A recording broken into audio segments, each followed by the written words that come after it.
हम भारतीयों में से शायद ही कोई ऐसा होगा जिसे कोहिनूर हीरे के बारे में नहीं मालूम। कोहिनूर हीरा अक्सर सुर्खियों में रहता है और हर हिंदुस्तानी चाहता है कि कोहिनूर हीरे को वापस लाया जाए।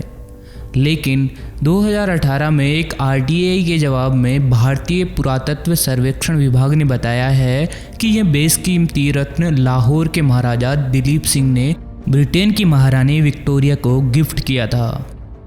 उसके मुताबिक 1849 में लॉर्ड डलहौजी और लाहौर के महाराजा दिलीप सिंह के बीच एक संधि हुई थी।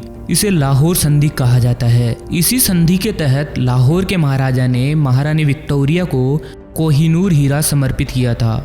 इससे पहले केंद्र सरकार ने ऐसे ही एक मामले में सुप्रीम कोर्ट में कहा था कि पंजाब के महाराजा रणजीत सिंह के वंशजों ने ब्रिटिश ईस्ट इंडिया कंपनी को कोहिनूर उपहार में दिया था। सरकार के मुताबिक उसे न तो जबरन छीना गया था और न ही चुराया गया था। इस बेशकीमती हीरे को भारत लाने की चर्चा और उसे लेकर कवायदें समय समय पर चलती ही रहती है। एक बड़ा वर्ग मानता है कि कोहिनूर भारत की विरासत है और ब्रिटेन को इसे वापस करना चाहिए। लेकिन कोहिनूर कर्ज के उस विशाल आंकड़े के आगे कुछ नहीं है जो ब्रिटेन ने भारत को कभी वापस ही नहीं किया। कुछ समय पहले की बात है।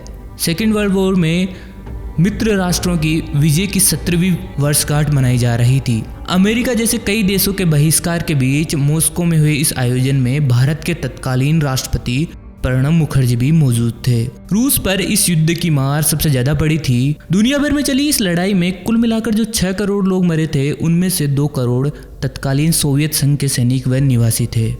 लेकिन दूसरे विश्व युद्ध की मार भारत पर भी कम नहीं पड़ी थी।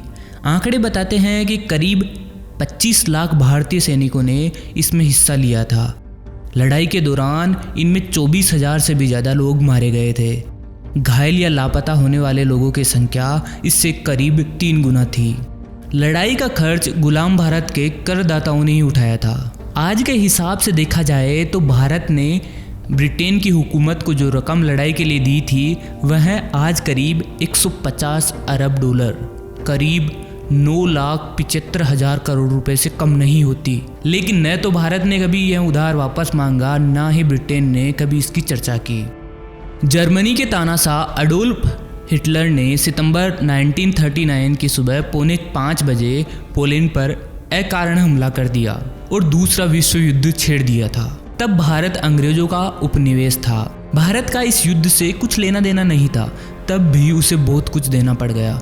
2 ही दिन बाद 3 सितंबर को दिन में 11 बजे ब्रिटेन ने और 5 बजे फ्रांस ने भी जर्मनी के खिलाफ युद्ध की घोषणा कर दी।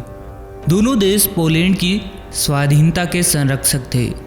इसी दिन भारत की ब्रिटिश औपनिवेशिक सरकार की ओर से वाइसरॉय लॉर्ड लिंथिएगो ने कांग्रेस पार्टी, मुस्लिम लीग और देश की जनता को बताया कि भारत भी जर्मनी के विरुद्ध युद्ध की स्थिति में है, उसे ब्रिटेन के हाथ मजबूत करने होंगे।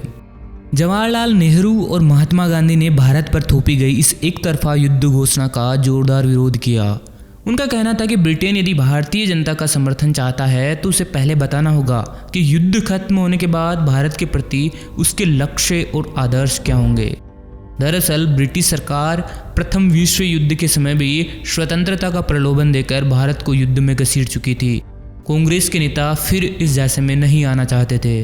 ब्रिटेन का साथ नहीं देने की नेहरू और गांधी की नीति और 1942 में महात्मा गांधी के अंग्रेजों भारत छोड़ो आंदोलन के बावजूद भारत के 25 लाख से अधिक लोग ब्रिटिश सेना में भर्ती होकर सेकेंड वर्ल्ड वॉर के एशियाई, यूरोपीय और अफ्रीकी मोर्चों पर लड़े। 30 अप्रैल 1945 को हिटलर द्वारा बर्लिन के एक अपने बंकर में आत्महत्या कर लेने के एक ही सप्ताह बाद 8 मई को जर्मन सेना वेयरमाख्त के 3 उच्च कमांडरों ने बिना शर्त आत्मसमर्पण के दस्तावेज पर हस्ताक्षर कर दिए।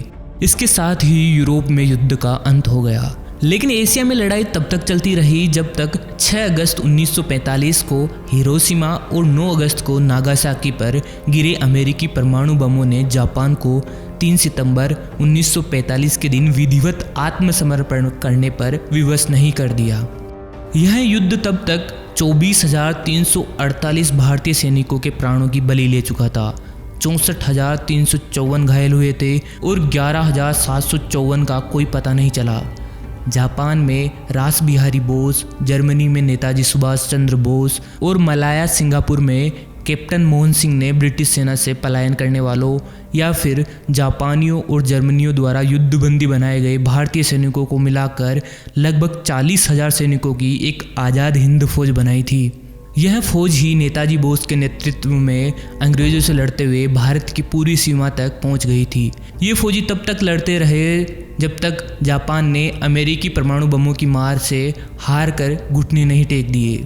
1914 से 1918 तक चले प्रथम विश्व युद्ध की तरह दूसरे विश्व युद्ध के समय भी भारतीय सैनिकों की संख्या सभी मित्र राष्ट्रों के सैनिकों के बीच सबसे अधिक थी। इस बार भी इन सैनिकों के खाने पीने, अस्त्र शस्त्र और लड़ने का सारा खर्च गुलाम भारत के टैक्स पेयर्स को उठाना पड़ा। उस समय ब्रिटिश मुद्रा पाउंड स्टर्लिंग के कुल भंडार का 1/3 भारत के पास हुआ करता था। ब्रिटेन की सरकार ने उसमें जो धन निकाला या उधार लिया उसे कभी नहीं लौटाया। स्वतंत्र भारत की सरकारें इतनी दानवीर निकली कि उन्होंने 1 पैसा का भी कभी हिसाब किताब नहीं मांगा, न ही कभी उसे लौटाने की बात की। ब्रिटिश अखबार द टेलीग्राफ में छपी एक रिपोर्ट बताती है कि युद्ध का अंत होते होते ब्रिटेन पर कुल 3 अरब पाउंड स्टर्लिंग का जो कर्ज चढ़ गया था उसमें 1.24 अरब भारत से आया था। आज के हिसाब से देखे जाए तो यह आंकड़ा 150 अरब डॉलर से कम नहीं होगा। तो दोस्तों, आप क्या कहते हैं, ब्रिटेन जैसे भिखारी देश से भारत को अपना कर्ज वापस मांगना चाहिए कि नहीं चाहिए? हमें आपके व्यूज़ कमेंट करके बताइए दोस्तों। जल्दी मिलते हैं नए वीडियो के साथ, तब तक के लिए नमस्कार।